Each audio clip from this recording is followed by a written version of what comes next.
Shalom. First and foremost, I want to give all honor and glory to Yahweh, Hashem, Yahushua. We're the children of God, coming to you week in and week out. It's the gospel of the King.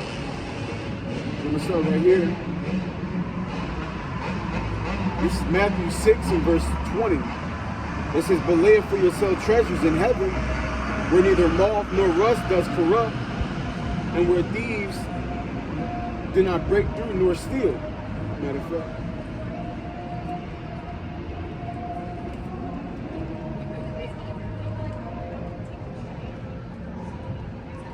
It says,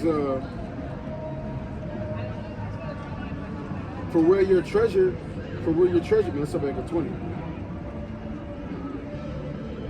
Matter of fact, I'm going to start at 19. Matter of fact, yeah, 20. Matthew 6 and 20, "But lay up for yourself treasures in heaven, where neither moth nor rust does corrupt, and where thieves do not break through nor steal." So, we're instructed by Yahushua to lay up treasures in heaven, right? When we read verse 19, it's talking about treasures on earth, right? So, our number one duty is to lay up treasures in earth. To lay up treasures in heaven versus earth, because treasures that you lay on earth, money can be stolen. Bank accounts can be frozen, can be hacked, right? You can be robbed. You can have riches and put it into a bad investment, right? There's plenty of ways where you can lose money in, right? There's plenty of different ways where you can lose money. You got inflation, right? Where things don't cost the same amount they used to. The money for certain things are constantly going up. So you can't really picture money, you can't really rely on the money on earth. What's up, bro? You too. You can't really rely on the money here on earth, right? Because, like I was just saying, the value of money is constantly going down, right? Inflation is happening. So the prices for things are going up. The value of money is going down. You could be robbed. Bank accounts can get hacked. You can have bad investments, right? So money isn't it doesn't matter how much money you get. It can never be a permanent source, right? It can never be a permanent source to live off of. That's why Yahushua said what? A man shall not live by bread alone, right? Money isn't enough. Bread isn't enough. Right? It's got to be something, you got to be anchored down to something higher than that. I was talking to the brother earlier from Atlanta, Kara, and we were talking. And I told him money, because you say that money is defense, right? So money can defend you, money can come in handy, right? So we're not saying money doesn't come in handy, money isn't useful, because it is useful. It can come in handy, right? But that shouldn't be your foundation. That shouldn't be your power, right? The only power that you can really depend on is the Most High, right? Because you can depend on money as a source of power, and the Most High can take that away. Matter of fact, this is scripture.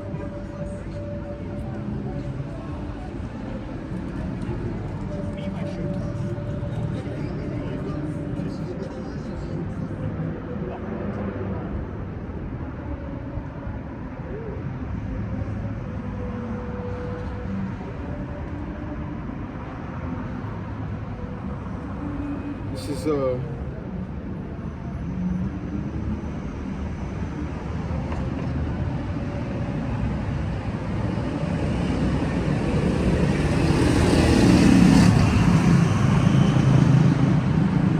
Luke 12 and verse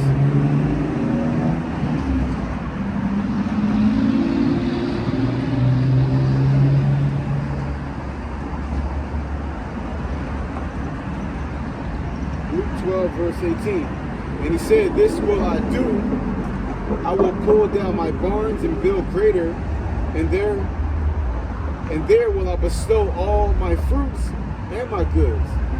And I will say to my soul, soul, thou hast much goods laid up for many years, take thine ease, eat, drink, and be merry. Right? So this guy think he's set for life. Right? This guy think he's just going to store things up, and then he's going to be set. And people today, they still got that same mindset. I'm going to stack up this amount of money. I'm going to do this. I'm going to do that, and I'm going to be good. I'm going to be set. I'm going to be retired, and I'm just going to be good, right? Which isn't a bad thing to think like, but the problem is when you get there. The problem is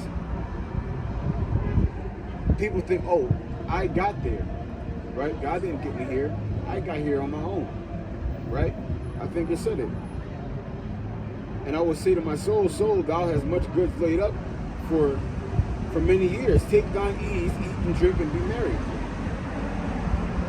So this guy was set, right? He thought he was set. He said, I don't need nothing, right? It says, but God said unto him, thou fool, this night thy soul shall be required of thee. Then whose shall those things be which thou hast provided? So is he that layeth up treasure for himself and is not rich towards God? And he said unto his disciples, therefore I say unto you, take no thought for your life and what ye shall eat, neither for the body what ye shall put on. Right?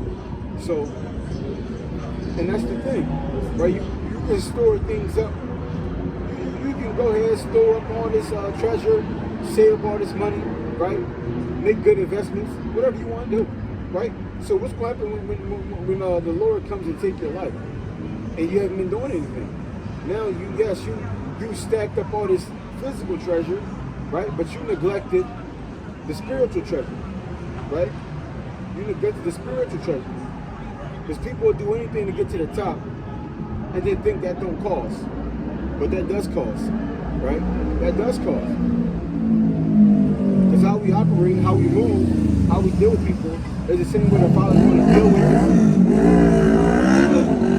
If you're a person, and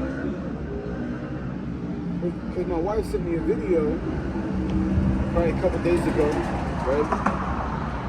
And the guy in the video was talking about how he was at work, and this lady asked him for a cup of hot water for some soup, right? I guess it was like ramen, to warm her soup up or whatever, right? So he got a cup of water. He got a cup of hot water, gave it to her. He said, "Can you give me?" She said, "Can you give me one more? Because I got two," right? So he went back, gave her another one. And he said, she says, after that, she says, "Can you bring me a fork?" So he went back, got the fork, gave it to her. Now, she was like, "Can you give me one more fork? Because I got two cups. It's two of us just eating," right? And the guy said in the video, he got frustrated and annoyed, right?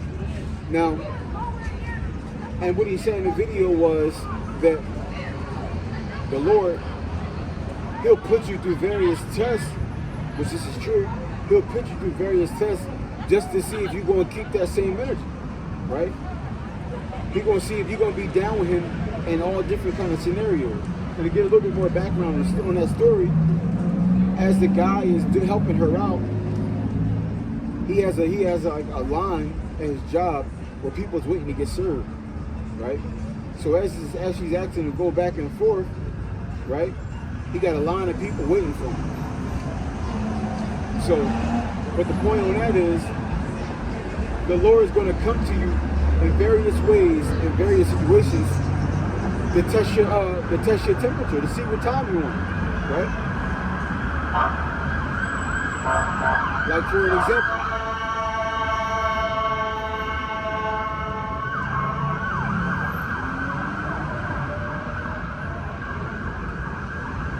Like for an example, right?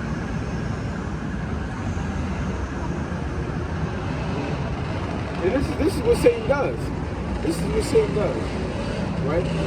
He comes to you at most of the time at the worst time.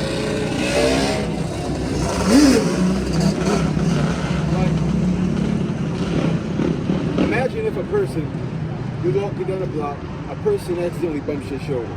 On a regular day,